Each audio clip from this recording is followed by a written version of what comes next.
My name is Alan Scott and I'm the author of the Scions, which currently consists of 3 novels and 3 books of short stories. Today I'm going to read the prelude from my second book, Scions of the Storm. This is quite a short prelude, so I might go into chapter 1 just to make sure this doesn't last about 5 seconds. As always, I'm not an actor and I'm not a voice artist, but I will do my very best to try and not make it monotonous. Scions of the Storm by Alan Scott. Prelude. That which lies within.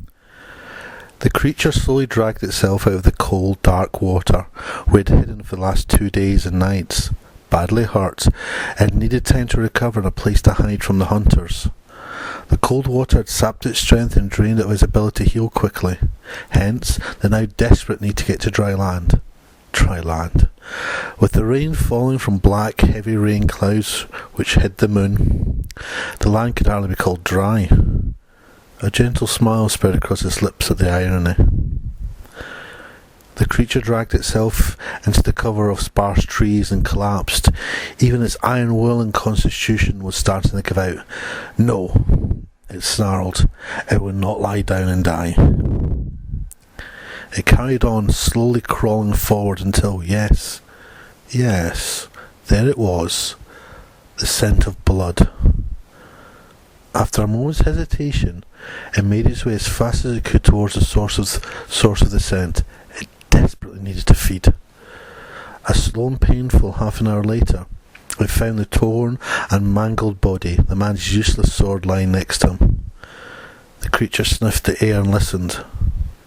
Just there, hidden in the dark shadows of the trees, 2 of them, and by their scent they were newly bonded to this world. From the gloom, twin shadows emerged, and as they closed on the creature, the blurry shapes turned to the forms of 2 Devere, low growls coming from their muzzles. The creature could feel the violence and desire radiating from him. It was intoxicating. A shudder of almost sexual thrill rippled through him. They wanted the prize. They wanted the glory of taking him down. They wanted his heart. He reached for the sword and slowly stood up, swaying slightly from side to side. He could see their uncertainty by their slight hesitation. Why had he not changed? He slowly licked his lips. My, what big eyes you have, he said softly. The 2 Devere growled a low snarling growl and then charged. Lying on the ground, the rain beating a gentle tattoo on his face, the creature looked at the 2 dead Devere next to him. The fight had been brutal, and his already battered and broken body had taken even more of punishment. Huge gouge marks had been ripped into his back and chest.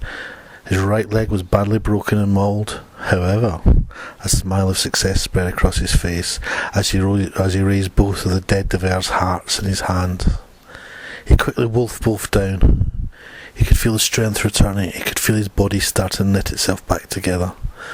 Looking up into the storm-darkened night, the creature spoke in a low, hushed voice. I am the Midnight Man, and I cometh.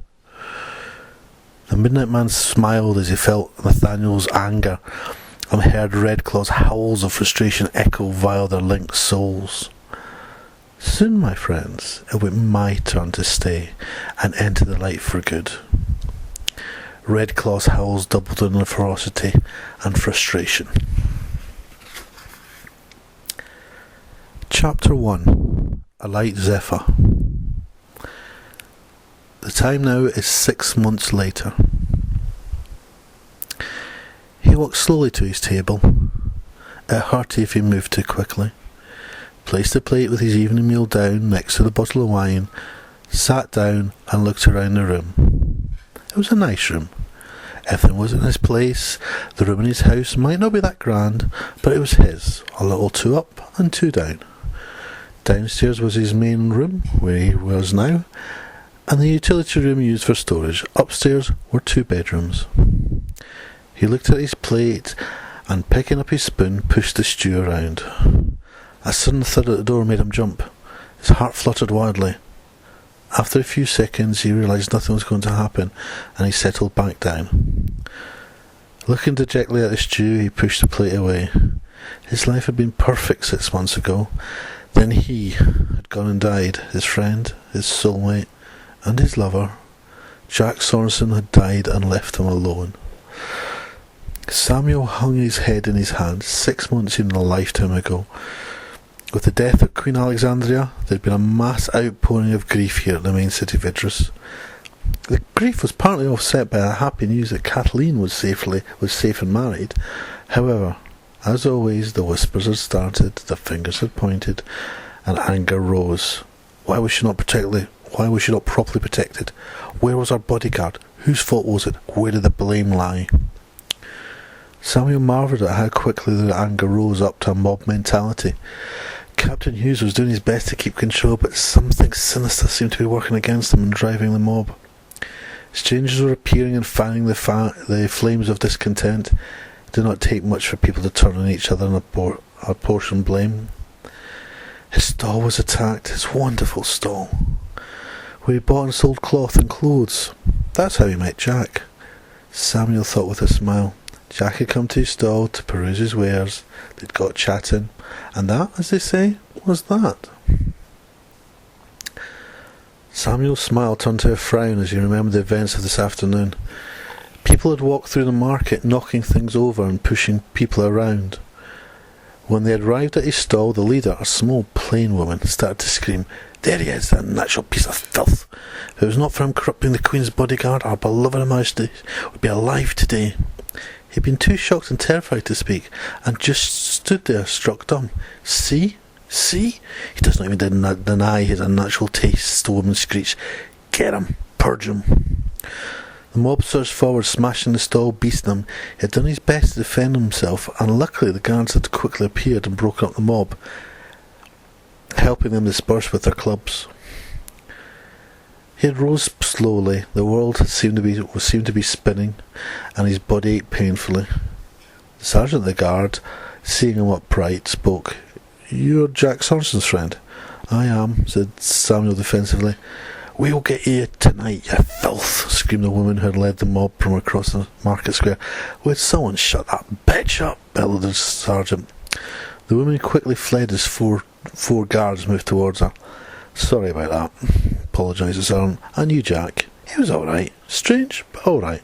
It's a bit of advice. If you stay here, you will die. You've been marked by the mob. My advice is to get out of town and go somewhere else." "Where? All I have is here." "Stay and die, move and live," said the sergeant with a shrug. "We'll not be around all the time, you know." The conversation with the guard sergeant had been 7 hours ago. Samuel rubbed his eyes, ran his hands down his face, and rubbed his chin. Stay and die, move and live. They were his stark options. Problem was, he had very little money, and most of his stock had been destroyed by the mob. What little he had left at home he could not carry far, and if he used his car he'd be too slow on the road, and a target for every petty thief and bandit. His options were more like stay and die, move and die. A loud banging at his door brought him out of his dark and melancholy thoughts. Samuel stared at the door with a look of terror and said nothing. Another loud bang and a shout, "Samuel, it's me, Belinda, let me in." Samuel got up and crept forward towards the door. "Samuel, it's me, Belinda, let me in," came the call again. Samuel lifted the latch, turned the key and opened the door. "Quick, in." Belinda rushed in, followed by a person wrapped in a black cloak. Samuel looked outside. It was quiet and just starting to rain. He quickly closed the door, dropped the latch and turned the key. Putting his back to the door, he studied his two guests. Belinda was the madam of one of the local pleasure houses and a good acquaintance. The other was a nondescript man with interesting blue eyes. Samuel was sure he'd seen him before, but for the life of him couldn't remember where. Please sit," he said, motioning to the chairs next to the table. "Belinda, what are you doing here?" Samuel asked, a note of worry in his voice. Don't you know it's dangerous? Did you not hear about the market this afternoon?" Sitting down, Belinda responded, "Yes, I heard. Are you all right, Sam?" "A few lumps and bruises, lumps and bumps. However, I'll be all right," Samuel said bravely. "I heard that they threatened to get you tonight," the mysterious man said. You heard right, sir. Sorry, I didn't get your name. I have many names, the man said with a curiously mocking smile, but for the moment, you can call me Nathaniel. Nathaniel West. Samuel suddenly recognised his guest. The very same. Samuel's eyes shut to Belinda for confirmation. He is who he says he is, and he wants to talk to you, Belinda said. Samuel's eyes flickered back to Nathaniel. You want to talk to me? He said with his heart in his mouth. Yes, but first I want to give you this.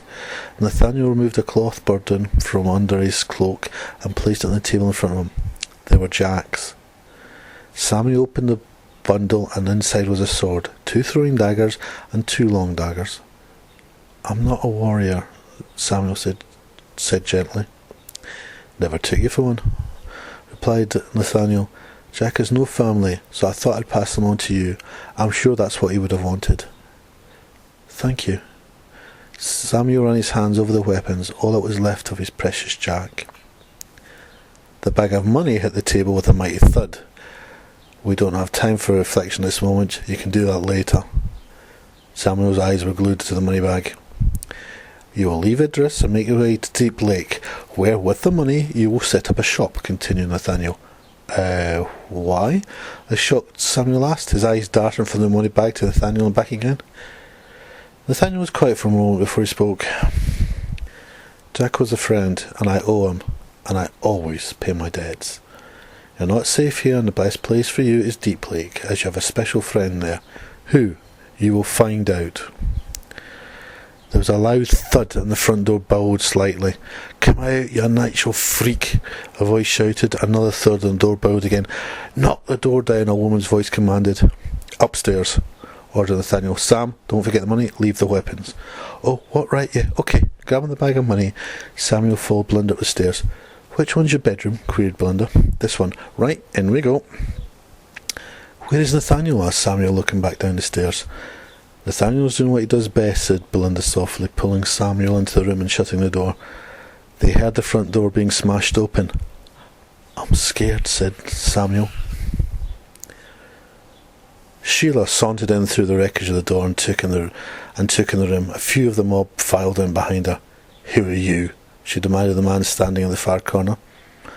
I have many names, Nathaniel replied, his dark blue eyes scanning across the face of the mob. Another one of those unnatural bastards. You disgust me, Sheila shouted. No, not so much as unnatural. I'm more of a deviant myself. Sheila felt uneasy. Something was very wrong. The man was not scared. Who are you and where's Samuel Craig? Shouted Sheila, trying to regain the upper hand. Do you always have to shout? Nathaniel said, I am Nathaniel West. You lie, bellowed Sheila.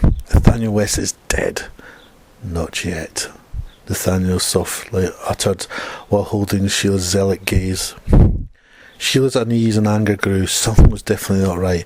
No man should be standing there relaxed with a crooked smile on his face when confronted by an angry mob. Also his eyes. There was something about his eyes. They seemed to be mocking her. Kill him, she screamed. Nathaniel's hands gracefully flew from his sides. From each, a throwing knife was released. Drawing Jack's 2 long knives from his belt, Nathaniel stalked forward. This story is continued in Signs of the Storm by Alan Scott. I hope you enjoyed the reading today. And hopefully the next one I'll be putting up on YouTube will be the prelude to the last and third book in the Storm series, A Dark and Hungry Storm.